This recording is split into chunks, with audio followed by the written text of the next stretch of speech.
അസ്സലാമു അലൈക്കും വറഹ്മത്തുള്ളാഹി. ബിസ്മില്ലാഹിർ റഹ്മാനിർ റഹീം.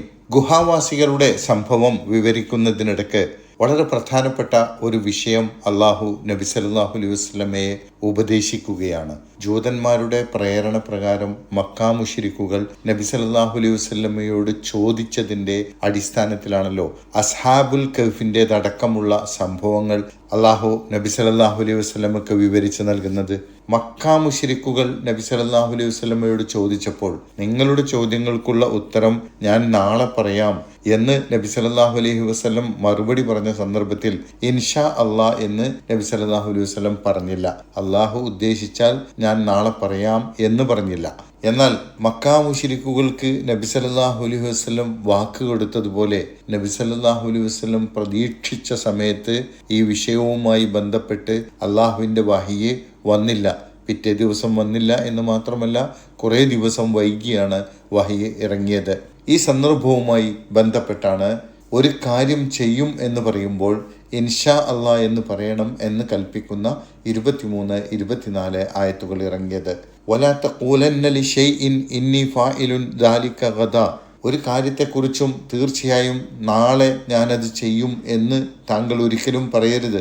വലാ തഖൂലന്ന, താങ്കൾ ഒരിക്കലും പറയരുത്, ലിശൈഇൻ ഒരു കാര്യത്തിനും, ഇന്നി ഫാഇലുൻ ദാലിക ഞാനത് ചെയ്യുക തന്നെ ചെയ്യുമെന്ന്, ഗദൻ നാളെ, ഇല്ലാ അൻ യശാ അല്ലാഹ് അള്ളാഹു ഉദ്ദേശിച്ചു കൊണ്ടല്ലാതെ. അള്ളാഹു ഉദ്ദേശിച്ചാലേ മനുഷ്യൻ ഉദ്ദേശിക്കുന്ന കാര്യം നടക്കുകയുള്ളൂ എന്ന് മനസ്സിലാക്കേണ്ടതുണ്ട്. അള്ളാഹുവിൻ്റെ മശീഅത്തില്ലാതെ ഒരു കാര്യവും നടക്കില്ല. അതുകൊണ്ട് ഒരു കാര്യം ചെയ്യും, പറയും എന്നൊക്കെ തീർത്ത് പറയുമ്പോൾ ഇൻഷാ അള്ളാഹ് എന്ന് പറയണം. അതായത് അള്ളാഹു ഉദ്ദേശിച്ചാൽ, അള്ളാഹു അത് നടക്കണമെന്ന് തീരുമാനിച്ചിട്ടുണ്ടെങ്കിൽ അത് നടക്കും എന്നാണ് അതിൻ്റെ അർത്ഥം. അള്ളാഹു ഉദ്ദേശിച്ചില്ലെങ്കിൽ അത് നടക്കില്ല എന്ന് ഏതൊരു സത്യവിശ്വാസിയും ഉറച്ചു വിശ്വസിച്ചിരിക്കണം എന്നാണ് ഇത് പറയുന്നതിലൂടെ മനസ്സിലാക്കേണ്ടത്. ക്ലാസിൻ്റെ അവസാന ഭാഗത്ത് ഇതുമായി ബന്ധപ്പെട്ട കുറച്ചുകൂടി വിശദീകരണം ഇൻഷാ അള്ളാഹ് പറയാം. വദ്കുർ റബ്ബക ഇദാ നസീത, താങ്കൾ മറന്നുപോയാൽ, ഓർമ്മ വരുമ്പോൾ താങ്കളുടെ റബ്ബിനെ ഓർക്കുക. പറയേണ്ട സമയത്ത് ഇൻഷാ അള്ളാഹ് എന്ന് പറയാൻ വല്ല കാരണവശാലും മറന്നുപോയാൽ ഓർമ്മ വരുമ്പോൾ അത് പറയണം എന്നാണ് ഈ പറഞ്ഞതിൻ്റെ ഉദ്ദേശമെന്ന് വ്യാഖ്യാതാക്കൾ പറയുന്നു. എന്നാൽ കുറേ കാലം കഴിഞ്ഞിട്ടാണ് ഓർമ്മ വരുന്നതെങ്കിൽ പറയണോ പറയണ്ടേ എന്ന കാര്യത്തിൽ അഭിപ്രായ വ്യത്യാസമുണ്ട്.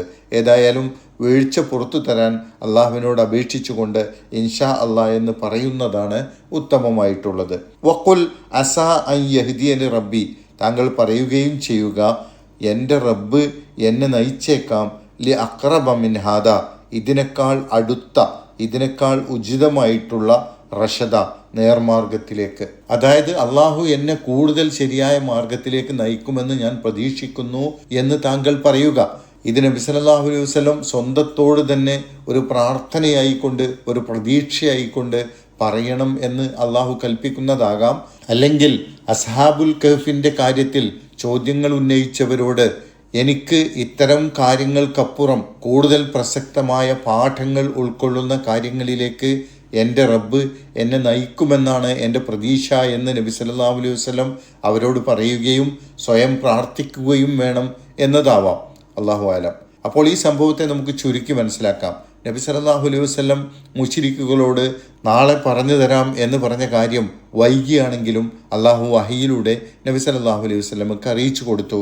അതോടൊപ്പം അള്ളാഹുവിൻ്റെ അനുവാദമില്ലാതെ അവരുടെ ചോദ്യങ്ങൾക്ക് മറുപടി പറയാമെന്ന് വാഗ്ദാനം ചെയ്യരുതായിരുന്നു എന്ന് സൗമ്യമായി നബി സല്ലല്ലാഹു അലൈഹി വസല്ലമയെ ഉപദേശിക്കുകയും ചെയ്യുന്നു.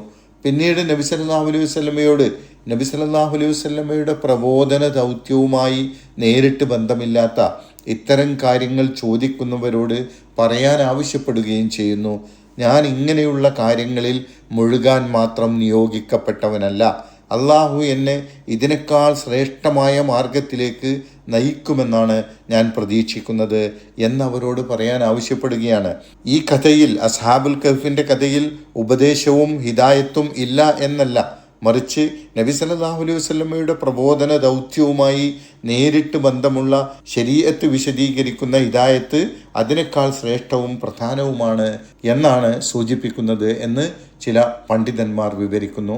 അല്ലാഹു ആലം. പ്രിയപ്പെട്ടവരെ, ഇൻഷാ അല്ലാ എന്നത് സ്ഥാനത്തും അസ്ഥാനത്തും ഉപയോഗിച്ചുകൊണ്ട് എല്ലാവരും വ്യാപകമായി ഉപയോഗിക്കുന്ന സർവ്വസാധാരണമായ ഒരു വാക്യമായി അത് മാറിയിരിക്കുന്നു. യഥാർത്ഥത്തിൽ ഇതിൻ്റെ അർത്ഥം ഉൾക്കൊള്ളാതെ എപ്പോഴാണ് ഇത് പറയേണ്ടത് എന്ന് മനസ്സിലാക്കാതെയാണ് പലപ്പോഴും ഇത് ഉപയോഗിക്കുന്നത്. ഇൻ ഷാ അല്ലാഹു എന്ന 3 വാക്കുകൾ ചേർന്നതാണ് ഈ വാക്യം. ഇൻ എന്നാൽ ആണെങ്കിൽ, ഷാ എന്നാൽ ഉദ്ദേശിച്ചു, അല്ലാഹു അല്ലാഹു, അതായത് അല്ലാഹു ഉദ്ദേശിച്ചാൽ എന്നാണ് അർത്ഥം. ചെയ്യാൻ ഉദ്ദേശിക്കുന്ന ഒരു കാര്യം ചെയ്യുമെന്ന് പറയുമ്പോഴാണ് ഇത് പറയേണ്ടത്. എന്നാൽ ചിലരൊക്കെ ചെയ്യാൻ ഉദ്ദേശിക്കാത്ത കാര്യത്തെക്കുറിച്ചും ഞാൻ നോക്കാം ഇൻഷാ അല്ലാ എന്ന് തട്ടിവിടാറുണ്ട്. അത് ശരിയല്ല. ചെയ്യാൻ ഉദ്ദേശിക്കാത്ത കാര്യത്തെപ്പറ്റിയും ചെയ്യുമെന്ന് ഉറപ്പില്ലാത്ത കാര്യത്തെപ്പറ്റിയും ഇൻഷാ അല്ലാ എന്ന് ചേർത്ത് പറയാൻ പാടില്ല. ഒരു കാര്യം ചെയ്യാൻ തീരുമാനിച്ചിട്ടുണ്ട്, അതിന് ആവുന്നത്ര ശ്രമിക്കും, അള്ളാഹുവിൻ്റെ ഉദ്ദേശ്യവും അനുഗ്രഹവും ഉണ്ടെങ്കിൽ മാത്രം അത് നടക്കും എന്നതാണ് ഇൻഷാ അല്ലാ എന്ന് പറയുന്നത് കൊണ്ട് ഉദ്ദേശിക്കുന്നത്. അല്ലാഹു സുബ്ഹാനഹു വ തആല അവൻ്റെ ദീനിൻ്റെ മാർഗത്തിൽ കാര്യങ്ങൾ ഗ്രഹിച്ചുകൊണ്ട് ഉത്തമ വിശ്വാസികളായി ജീവിക്കുവാൻ തൗഫീഖ് നൽകി നമ്മെ എല്ലാവരെയും അനുഗ്രഹിക്കുമാറാകട്ടെ. അസ്സലാമു അലൈക്കും വറഹ്മത്തുള്ളാഹി വബറകാതുഹു.